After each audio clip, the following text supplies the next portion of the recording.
In this discussion in the video, we learned about education policy and research of disability information. And we're applying that to the principles of diversity, equity, and inclusion. It was very intriguing during the video that we learned about most people have confusion and lack of awareness in certain types of disability, and the education and knowledge that's available to those studying medical and medical students and people that are actually practicing medicine contributes to that, because they're not actually taught that information or trained. So unless they have experience with different patients or their own personal experience or have witnessed experiences of other people, that lack of knowledge makes it more difficult for them to actually assist and help to completely include and give the equity and equality to their patients.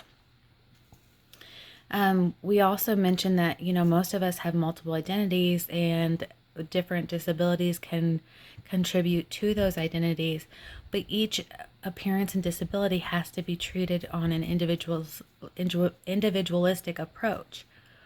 Everybody's voice needs to be heard, yet how do we make that possible? That was a discussion that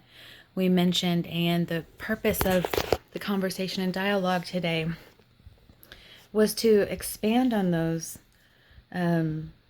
capabilities of people to dialogue and collaborate on how we can create further equity and diversity and inclusion with those that have a disability. Equity was defined in Oxford language from a Google search as the quality of being fair and impartial. But in the context of law, it took it a little bit further as a branch of the law that, developed alongside common laws in order to remedy the defects in fairness and justice, which were formerly administered by special courts. Now, that being said, that shows the need for equality and equity and inclusion amongst the diversity that exists with law and people that have legal rights or civil rights that might have factors regarding a disability. Very few medical schools have a disability program or education to disability, and the different levels of function vary dramatically, which is something that needs to be discussed in capability and in making the ability to treat on an individualistic approach to further research or to further awareness about disability and to have more inclusion. And that dialogue needs to exist to establish those rights, the civil rights for the disability that might be less apparent than others that are more physical and obvious to the eye.